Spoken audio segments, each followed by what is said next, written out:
Yeah. I understand that. I know it's a rush matter, but yeah, I understand it's a rush. I know that. I'll have the report done as soon as I can. I'm down here by myself, you know that. I've been backed up here all night. Yeah. Yeah, okay, I know. Look, I'm gonna have the reports back as soon as I'm finished with them. I'm gonna...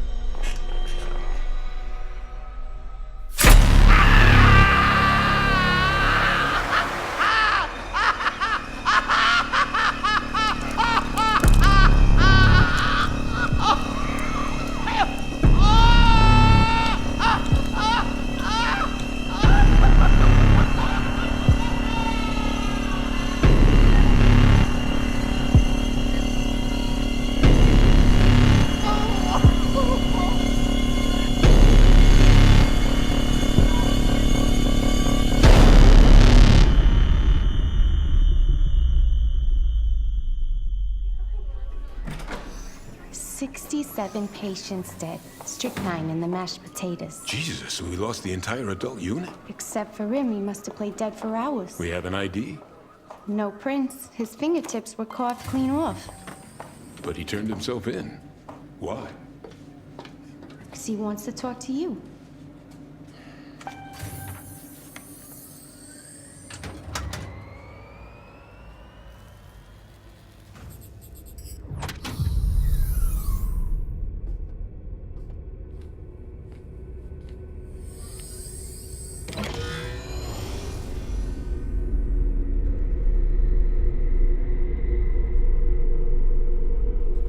Hello, Doctor. Thanks for taking the time out of your busy schedule. We have no record of your admission. We have to believe you infiltrated this facility. Why would I want to do that? You tell me. Normally people try to break out of this place. Mommy always said I was different.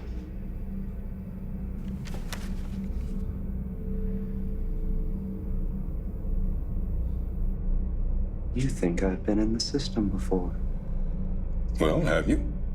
Let's see if we can refresh my memory.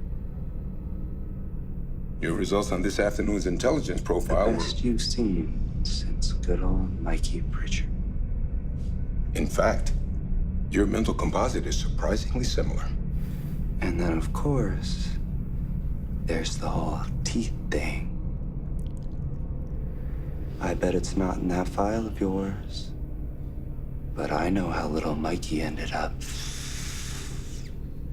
Sucking on his gums.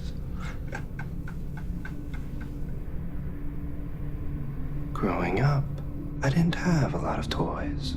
And the ones I did have were a bit worse for the wear.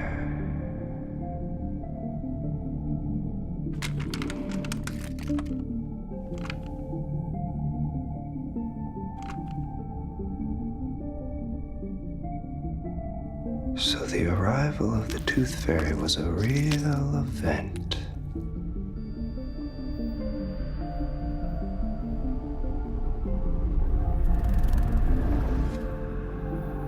A revelation, you might say.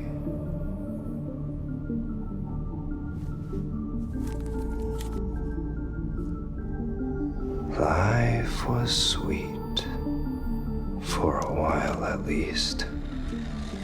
But here's the problem. Just like everybody else, I only got 20 baby teeth.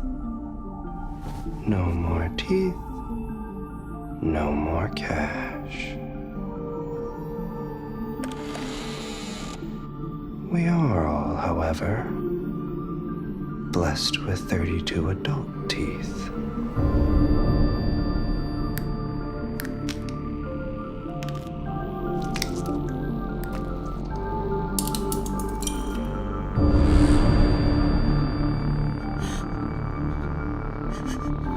Nobody told me that the Tooth Fairy doesn't give a shit about those.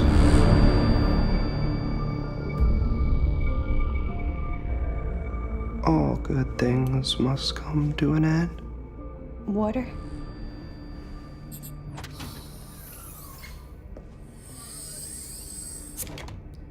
Michael Pritchard lost his teeth to gum disease. Childhood malnutrition. Says you. Let me guess. Anthony Epps. Tragic story. He escaped the institution, didn't he? Yeah.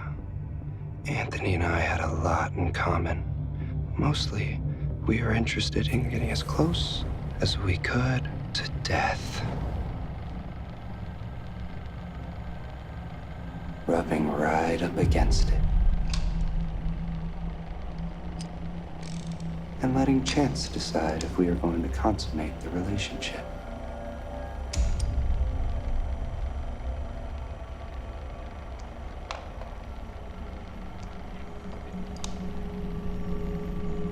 Anthony and I took the same risks.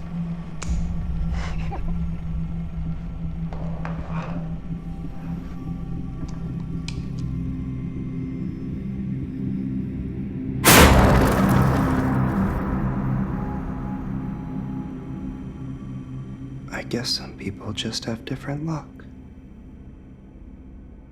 Are you saying he's dead? Or maybe he's alive, and I'm the one who's dead.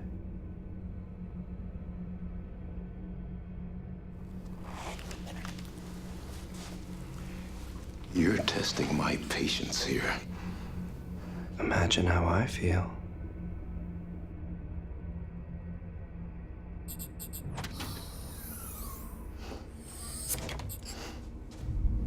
So, Doc, who's behind door number 3? Why don't you tell me?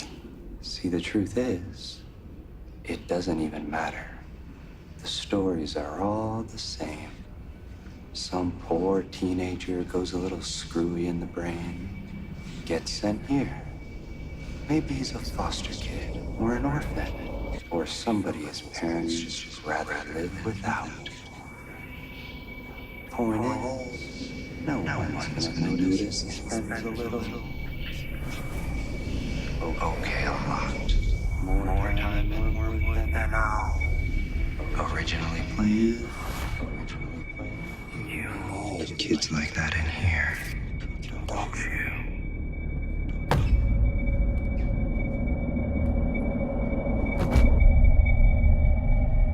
I should know. I was one of them.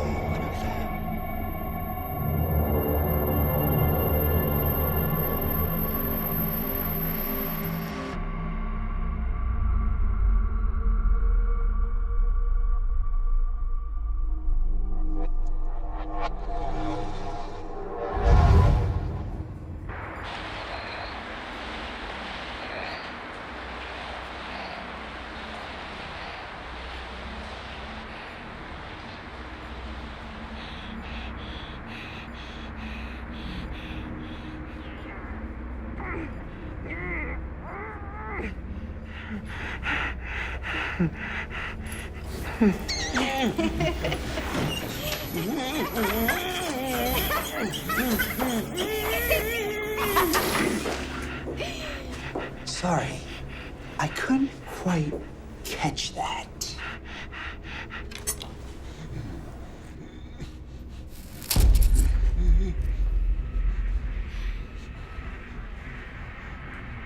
You're gonna feel just a little prick.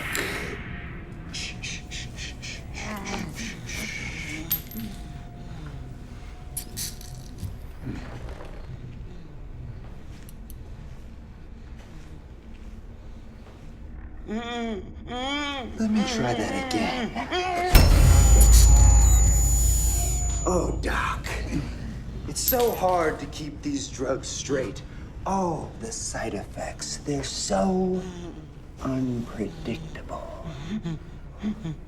But you know how that is, don't you, Doctor? Always mixing and matching on us boys and girls. You're screwed up little guinea pigs. Now, it took a bit of trial and error. But I've managed to synthesize some of your favorite cocktails. Seems my concoctions are a tad stronger, though. Now, I am accusing you of some pretty nasty shit.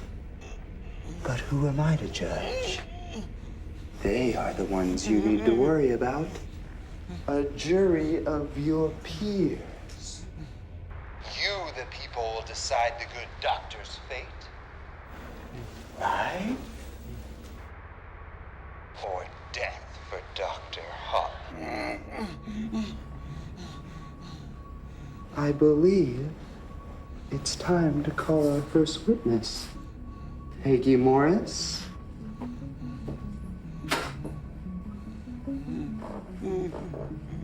How old were you when you first found yourself in the care of Dr. Houghton here? 11, sir. 11? And when you left his care? But I never left. You never left? No, sir. I still live at the institution. And how long have you been at Wormwood? I don't know. The days and nights are all the same. I'm strapped to the bed, and the doctors come in with needles.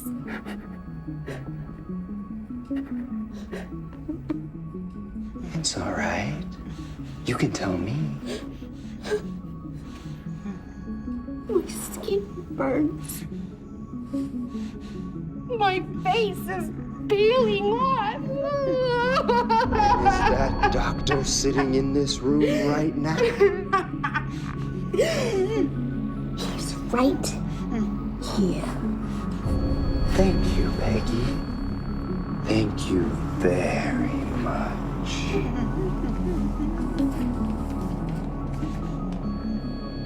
Ladies and gentlemen, I have a confession to make. I hold more than a purely professional interest in this case. The truth is, I too was a victim of Dr. Houghton. No. Sadly, it is, in fact, written all over my face. This flawless skin, these lovely teeth are the unfortunate side effect of Dr. Houghton's psychopharmacological hijinks.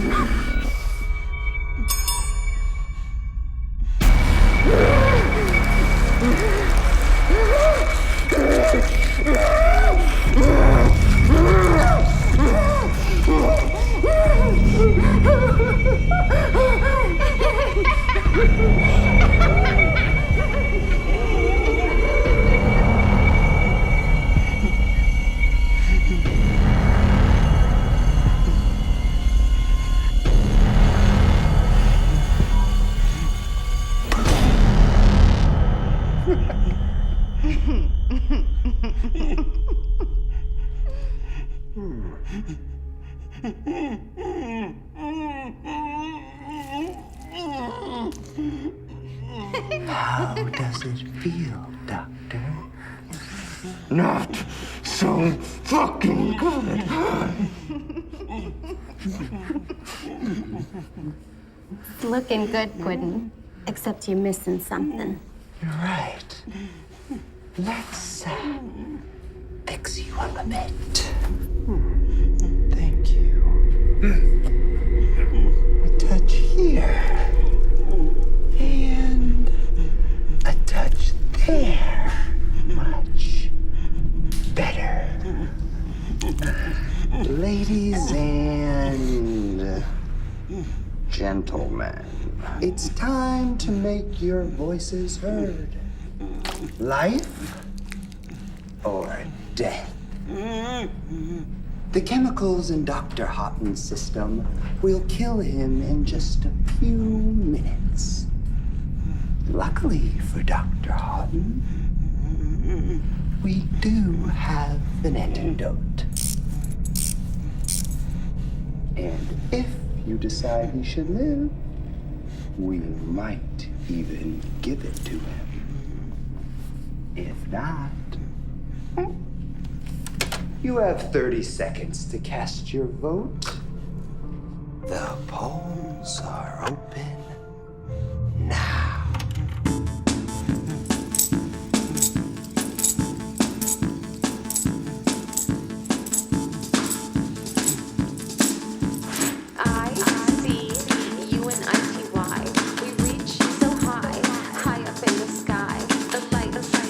They're all that you can see. It's you, it's me, be all that we can be. I don't care how you go, it's the way you go. I don't see how you know, it's the way you know. I don't see red, it's please right here on the phone. I'm not here anymore. Round and around you said. Everyone you love always ends up dead. Spiders spin the web, it goes round and round. I don't care how you go, it's the way you go. I don't see how you know, it's the way you know. I don't see red, it's please right here on the phone. I'm not here anymore. I don't care how you go, it's the way you go. Time's up. The people have spoken.